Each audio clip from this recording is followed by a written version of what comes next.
When you watch college sports, you're watching the best of the best young talent in the world in that specific sport. Players who grew up living and breathing their sport to reach their goals. Players who are playing the sport not for money, but for the love of the game. At least that's what we all dream and hope out of college sports. However, the reality is a lot harsher than that, as a lot of college athletics are tainted by a not-so-pure love of the game. This ranged true for incredible niche D1 sports like wrestling and rowing, to the big powerhouse sports like basketball, and of course, football. College is supposed to be the best league for amateur players. Players who aren't playing for a paycheck but simply because they love the sport and want to win for their team. However, this hasn't been the case for a lot of players, who receive bonuses to play for specific teams. If you followed any high-profile 5-star recruit in college, you would have definitely heard of a college booster. The NCAA defines them as any third-party entity that promotes a certain program, recruiting of a prospect, or provides benefits to a certain player. The benefit side is where we start seeing some issues. It's one thing to provide a player with financial aid, athletic gear, and a dorm to stay in. But the top 5-star players get way more than just these things. We see top prospects all the time living in dorms with flat screens, having a new PS5, and eating really good high-class food. Top-tier athletes also get access to not just your average cleats or running shoes, but to slime super nice Jordans and luxury brand clothes. It should be insane to see a player who is essentially a pro hanging around and driving a Mercedes-Benz or BMWs when they apparently have no salary. Boosters are offering the best college athletes the best of the best things. Not to mention the whole slew of under-the-table deals going on getting these players paid off the books. Players aren't even getting paid publicly, with the new NIL deals getting these guys paid through sponsors and other deals. Suffice to say, while not getting paid quite like an NFL athlete, a lot of the best college players are getting a lot of incentives. To make everything clear though, there's nothing wrong with NIL deals. There are some issues though when schools abuse these deals. NIL is meant for restaurants, drink companies, and clothing brands. And these guys are meant to sponsor athletes, not the school themselves, in a thinly veiled scheme. I may have said boosters in the beginning, and said that it's boosters providing these cash and luxury item incentives, but the reality is entire programs and every staff member is out here providing these to players. Teams are willing to do whatever it takes to get that guy that they know is the best. For a lot of smaller programs, this is the only way they can get a chance for these top prospects to come to them. That being said, not all programs are like this. There are some programs that are just out there getting the best out of their players by just being really good. Coach Nick Saban is a beloved coach for a reason, one of, if not the greatest coaches in college football history. Saban has been coaching the Alabama Crimson Tide for what feels like a millennia now. Coach Saban has always kept the Tide in contention for a chip every year with how dominant the team is, with him at the helm leading everyone. Not to mention, Saban is an absolute class act. The guy's more than just a coach, with some players who have stopped playing football still being able to go to him as a mentor.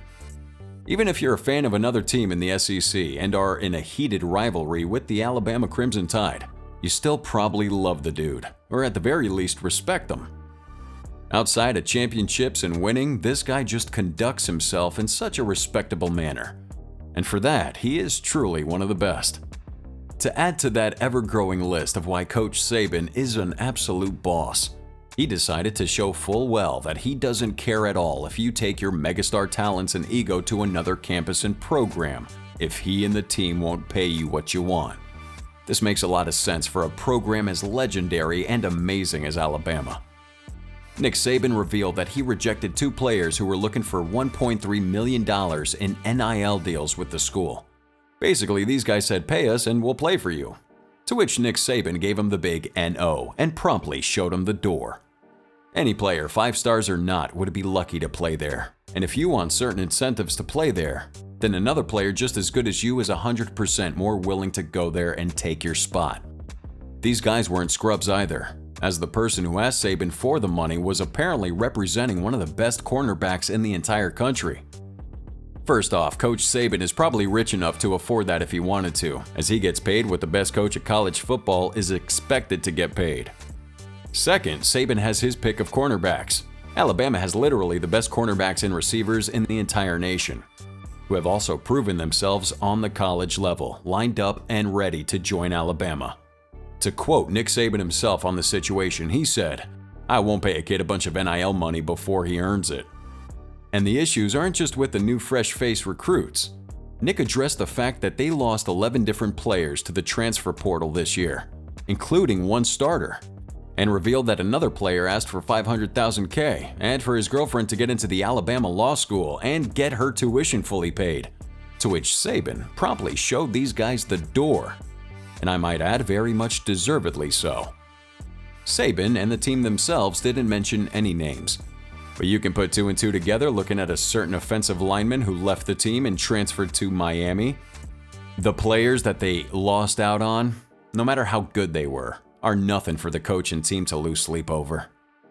The worst part of this situation for these prospects is they probably just lost out on joining one of the elite programs in the entirety of college football because they were too greedy.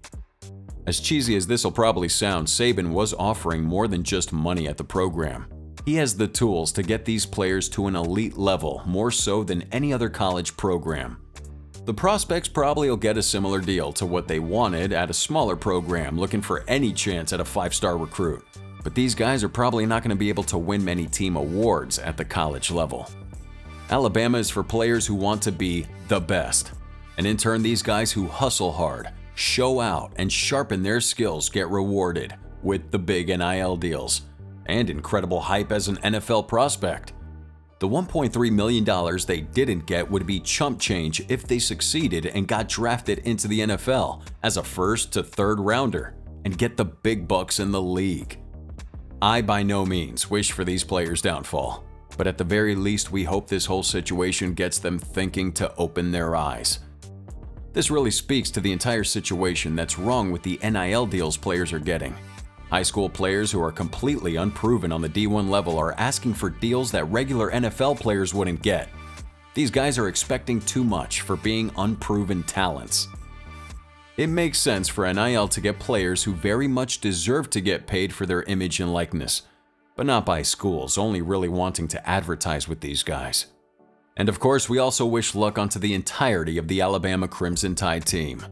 They took a stand on what has become a pretty messy situation with NIL deals, making these unproven amateurs get paid like stars. We hope these guys can prove that you don't need to cave to these star prospects to win and succeed in college football.